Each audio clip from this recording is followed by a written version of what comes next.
For decades, scientists desperately searched for a plastic replacement. They failed again and again.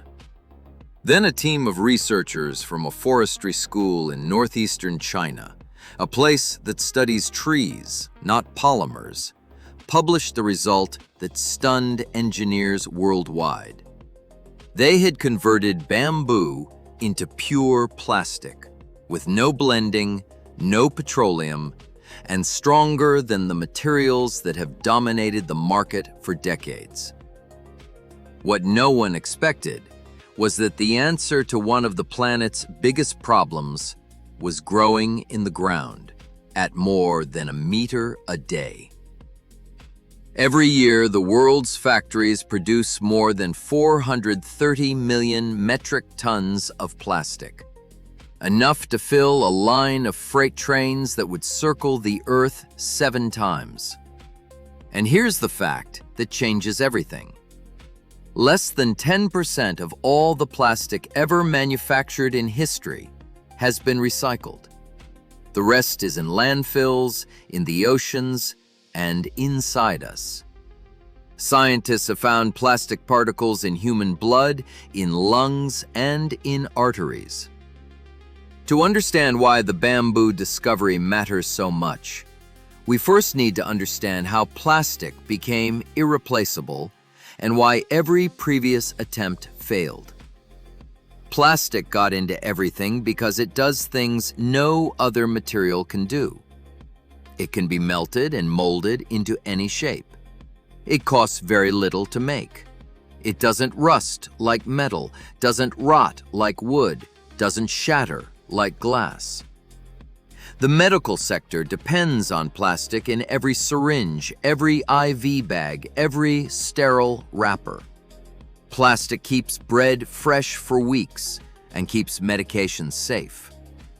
Replacing plastic isn't simply swapping one material for another.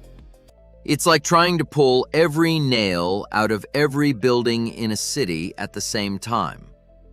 But what makes plastic so useful also makes it dangerous. It doesn't break down. A bottle you throw away today will still be in a landfill hundreds of years from now. Instead of disappearing, it fragments into smaller and smaller pieces that end up in rivers, in soil, and inside the bodies of living things. Fish ingest them, birds eat them, and humans breathe them in or consume them through food. No one yet fully understands what that means for our health. The bioplastics industry has spent decades trying to solve this problem, and it has almost always failed in the same way. The best known bioplastic, PLA, made from cornstarch, only breaks down in special facilities that maintain temperatures above 58 degrees Celsius for weeks. In an ordinary landfill, it behaves exactly like conventional plastic. It's also made from corn, which means farmland gets used to make plastic instead of food. PHA breaks down more easily, but it costs several times more than conventional plastic. When something costs 5 times more than what it's trying to replace, companies simply don't buy it. The real problem was chemical at a fundamental level. No one had managed to take a plant material and transform its basic components into something that behaves like plastic without adding petroleum-derived chemicals. It was like trying to turn wood into steel. The wood is there, the steel is possible, but you can't bend wood and call it steel. You need to change what it is at the molecular level. Until now. The research came from Northeast Forestry University in Harbin, China.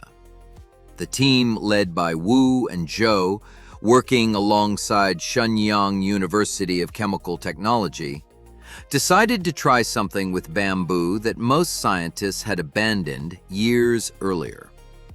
The main component of bamboo is cellulose.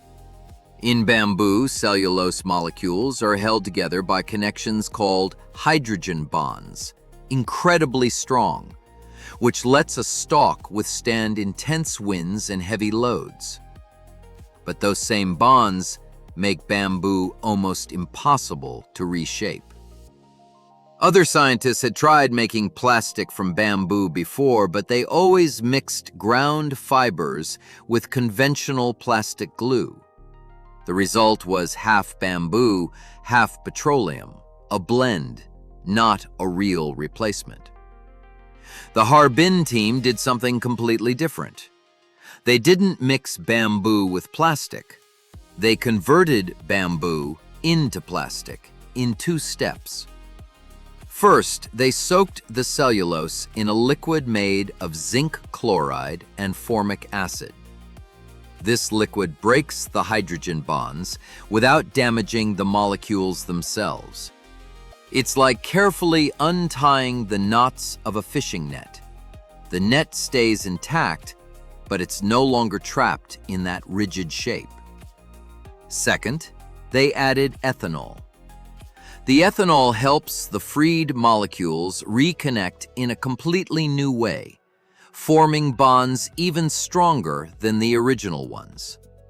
The result is a material that looks, feels, and behaves exactly like conventional plastic, but is made 100% from the molecules that were already inside the bamboo.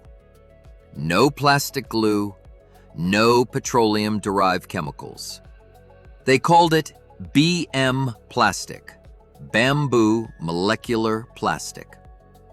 The numbers they obtained made engineers around the world take notice. BM plastic withstands a tensile strength of 110 megapascals, roughly double that of PLA, and more than high-impact polystyrene. It also outperformed ABS, the plastic used in car dashboards and building blocks, in bending strength tests. It holds its shape at temperatures above 180 degrees Celsius, and samples submerged in concentrated acid suffered no damage at all. But the most relevant fact for the environment was this: BM plastic fully breaks down in ordinary soil in about 50 days. Not in a special facility, in ordinary ground. And when they recycled it using the same process, the material kept about 90% of its original strength. Conventional plastic weakens every time it's recycled. BM plastic doesn't have that problem. The researchers published all their data and every step of the process in the journal Nature Communications. Now, having the right chemistry isn't enough if you can't manufacture the material in real factories. BM plastic can be processed on standard injection molding machines with no special equipment. The process works at room temperature, eliminating the huge energy costs of melting conventional plastic. The chemicals used are common, and the ethanol can be recovered and reused. The researchers estimated that manufacturing BM plastic would cost around $2,300 per ton, compared to about $1,200 for conventional plastic. But that cost will drop as production scales up. And the price of conventional plastic doesn't include the real cost of the damage it causes: pollution cleanup, health problems, and new regulations. The choice of bamboo wasn't random either. It's the fastest growing plant on the planet. After it's cut, it grows back from the same roots without needing to be replanted.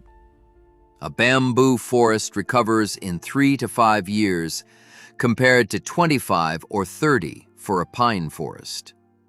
It produces roughly 5 times more plant material per hectare than a conventional timber forest, absorbs carbon quickly, and can grow on land unsuitable for agriculture. China has more than 7.5 million hectares of bamboo forests, and the industry generates close to 320 billion yuan a year. The systems for growing, cutting, transporting, and processing bamboo already exist at large scale. And bamboo doesn't only grow in China. There are about 22 million hectares worldwide in Asia, Africa, and South America. The response to this discovery has been fast. In 2022, the Chinese government launched a plan to replace plastic with bamboo. In 2023, it published a 3-year action plan. Exports of bamboo fiber tableware rose 35% in 2025. Bamboo pipelines are being installed in cities to replace steel and cement. A drone with 25% of its structure made of bamboo weighed 20% less than the carbon fiber equivalent and cost about a quarter as much. Meanwhile, global negotiations on a plastics treaty collapsed in 2024. The message was clear: don't wait for the rules to fix this. The countries and companies that build the replacement first will dominate the market. Real challenges remain. BM plastic is rigid, ideal for solid parts, but not for flexible applications like clear film or thin bags. It needs to prove durability over years of use before it breaks down, and that part is still in development. Scaling from a lab to producing millions of tons takes time and money. But no previous bioplastic had combined so much strength, biodegradability, recyclability, ease of manufacturing, and raw material availability, all at the same time. None. The world took 100 years to build its dependence on plastic. It won't disappear overnight. But for the first time, there's a material that offers better performance and sustainability in the same package. It doesn't ask companies to give up something good. It offers them something better. And that's what real change looks like. If this video changed the way you think about something you touch dozens of times a day without thinking about where it came from, like and subscribe so you don't miss the next one. Turn on notifications to stay in the loop. And before you go, here's a question for you. If a plant that grows a meter a day was there the whole time as a possible answer to the plastic problem, what other solutions do you think are hiding in nature, waiting for someone to ask the right question? Tell me in the comments.